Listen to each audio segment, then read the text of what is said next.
نوچگانی ما سیپان آمدی دهوکی دی بمرابه بله وکو یادیار به گراوی که کو اوفیسن انارتی لهولر و هروا لدهوکی جهاتنه گرتنه منکارن به آوای که راست سیپان آمدی وربگرین لیبل دکارین به ریا تلفونه یا خود لسر ایلات انترنت سیپان وربگرین ولی سیپان افدامت باش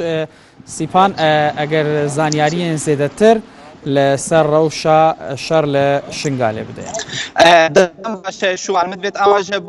زانياريا بكم دماء 24 دمجميرين در بازبوي داله شنگارك وحازديه كتمام تذكرن جبو كنترول كنا شنگارك وحتى نكيشتا ساعة صفر نهاتيه دست نشان كرن لي اواكو تيتا پیش بینی کرن كو حازريه كا گلك باش هاتيه كرن جبو هيك دمك نزيك دا كنترول شنگار بهتا كرن دماء 24 دمجميرين در بازبوي دا هر یک حي النصر چقدارن داعش حول دا خونزيكي سنگارن پیشمرگی بکن لي جبال هزا پیشمرگی و اف هر شهادت تشکاندنو هر برنامه ده هر شوان و هر شوان مایکی کم ده هات تشکاندنو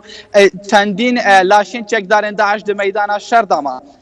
زانیارین روجل دهوکی شوان مدت آماجه بویی که بکم دمان 48 ساعت بوری ده جنجام بارانبارینه بتن السنور قزازاخ و هند ضرر مادی ها بوینه اوانش او تاخین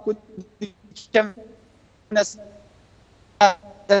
بانكو آرش دناوا باجر زاخو داتا باصبن ضرر بهد ماركتيا وكلو بلتوان هاتين شافن خبرينكو دناوا دهوكي داكو جهه جنگشه دا حسين اداريه بسر ايغرتيا اسلامي كردستان كبريار بود حفتيه دا اكلا كر ليت بيونديا كما دات قال غازي السعيد تركي لجنه نصان كار اداره دوكش بودا بشنا يكون به حفتي دا تكون بونك نهات يكرنو شاورت كل بون دا كون بون اكلانا بيتن جواتنا اوان بوستين كوبر به ايغتو تشان سیپان